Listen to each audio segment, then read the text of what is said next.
నేను వదులు చేయమ్మా. ఎందుకు అలా చేయి మెలివేస్తున్నారు? చూడండి పంతులు గారు, ఈ వెధవ భక్తులు వెలిగించిన దీపాలని ఆర్పేయాలని చూస్తున్నాడు. దీపాలు ఆర్పిస్తున్నాడా?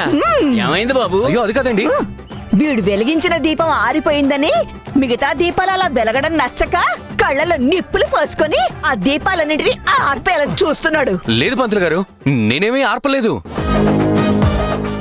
వీళ్ళ మాటలను నమ్మకండి. నేను చాలా భక్తితో శ్రద్ధతో ధరణితో నా పెళ్లి కావాలని దీపం వెలిగించి మొక్కుకున్నానండి. ఆ దీపాన్ని ఇదిగో ఈ అమ్మాయి ఆర్పేసింది.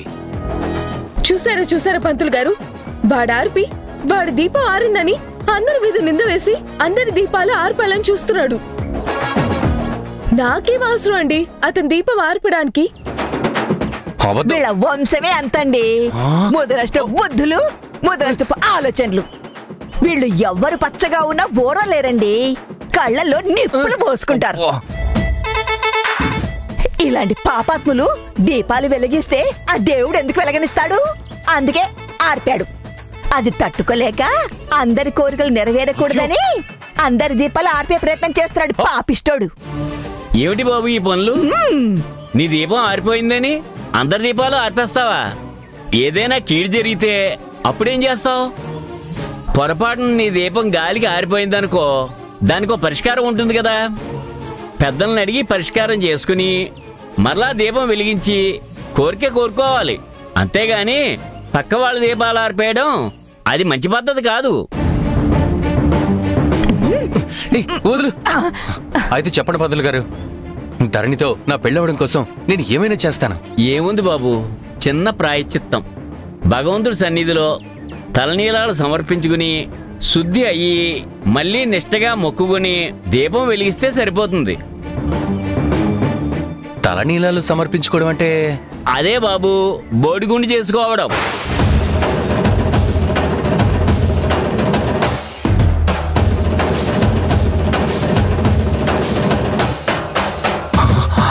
అమ్మో పంతులు గారు, వేరే మార్గం ఏం లేదా? లేదు బాబు, ఇది ఒక్కటే పరిష్కారం.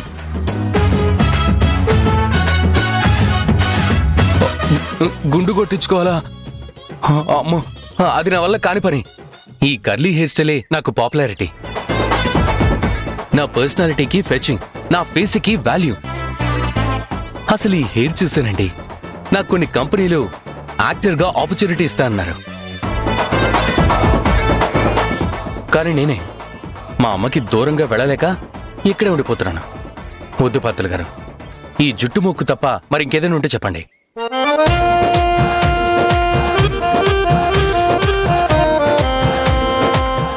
అంటే నీకు ధరణితో పెళ్ళవడం ఇష్టం లేదా? ధరణి అంటే ఇష్టం లేదా? ధరణికి నీకు పెళ్లి కావాలని దీపం పెట్టుకున్నావు కదా, ఇప్పుడు ఆ కోరిక చచ్చిపోయిందా? లేదు లేదు, నేను ధరణిని మనస్ఫూర్తిగా పెళ్లి చేసుకోవాలనుకుంటున్నాను. అయితే జుట్టు కోసం ధరణిని వదిలేసుకుంటావా? బోడి జుట్టు ఇవాళ పోతే 3 రోజుల్లో మళ్ళీ మొలకలు వస్తాయి. ఇదేనా నీ ప్రేమ? చూడమ్మా, నువ్వు సమయానికి వచ్చావు, వింటున్నావుగా వాడి మాటలు. నిన్నైనా వదులుకుంటాడట కానీ జుట్టును మాత్రం వదులుకోడంటమ్మా. నీకన్నా వాడికి ఆ వెంట్రుకలే ఎక్కువట. ఇలాంటి వాడిని నమ్ముకుంటే కుక్క తోక పట్టుకుని గోదావరి ఈదినట్టే. వీడికి ప్రేమ లేదు, నిన్ను పెళ్లి చేసుకోవాలని లేదు. ఏవో కథలు, హరి కథలు చెప్తున్నాడు. కాదు,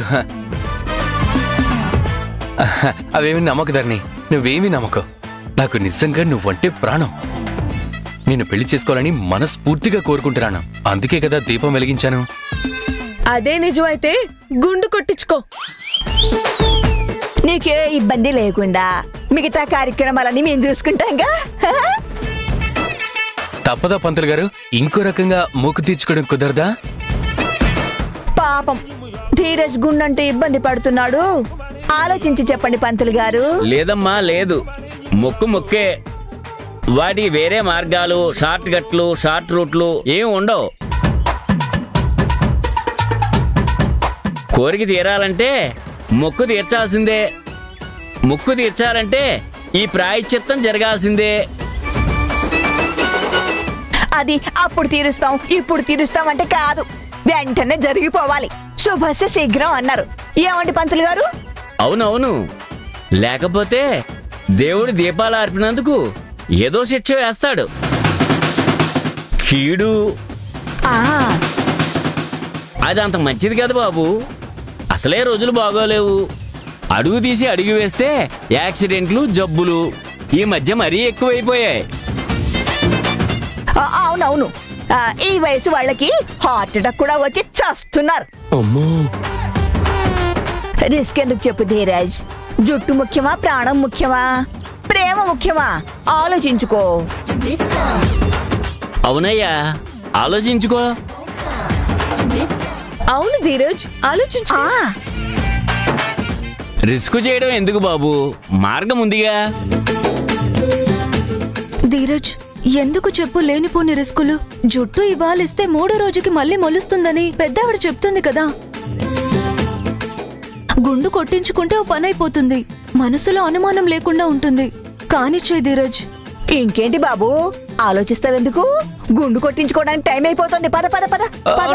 అవతల వాళ్ళు వెళ్ళిపోతారు మళ్ళీ. అయ్యో, అరే వదలమంటున్నారా? పంతులు గారు మీరన్నా ఏదో ఒకటి చెప్పండి ప్లీజ్. పంతులు గారు, ఇదేనమ్మా తలనీలాలు ఇచ్చే చోటు. ఆహా. అయ్యో, ఈ నీలాలు తీసే నందయ్య లేడేంటి? అంటే అంటే గుండు కొట్టే అతను లేడా అండి? అదే బాబు, అతని గురించే వెతుకుతున్నాను. ఈ రోజు లేదనుకుంటా. మరి కొంతమంది మొక్కుబడిలా తీర్చుకున్నారండి. పర్లేదులేండి పంతులు గారు, ఈ రోజు రాలేదేమో, రేపు చూద్దాంలేండి. ధరణి పద వెళ్దాం. ఆగో. పంతులు గారు, ఏంటి నీలాలు తీసే నందయ్య కోసం చూస్తున్నారా? ఏదో అర్జెంట్ పని ఉందని బయటికి వెళ్తూ నాతో చెప్పెళ్ళాడు. ఆయన లేనప్పుడు ఆ పని చేసేది నేనే కదా. లేకపోతే వచ్చిన భక్తులు మొక్కులు ఎలా తీర్చుకుంటారు? ఇప్పుడు ఎవరు నీలాలు తీయాలి? వీడికే వీడికే వీడు మొక్కుకున్నాడు, తల నీళ్ళను వీడికే తీయాలి. అవును కదా, నీ విషయమే మర్చిపోయాను. నీట్గా చేస్తుందయ్యా, చిన్న ఘాటు కూడా ఉండదు. కూర్చో. బాధపడకు ధీరజ్, నా కోసం ఈ ఒక్కసారి గుండు కొట్టించుకో.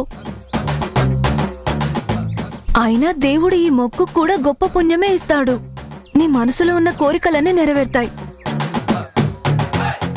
మన పెళ్లి ఆ దేవుడే చేస్తాడు, ఓకేనా? వద్దు ధరణి, ప్లీజ్ ధరణి, నా మాట విను ధరణి, ప్లీజ్ ధరణి, ప్లీజ్ ప్లీజ్. ధరణియే ఒప్పుకుంది కదయ్యా. కూర్చోమంటుంటే ఇదిగో రామ్మా. అబ్బా.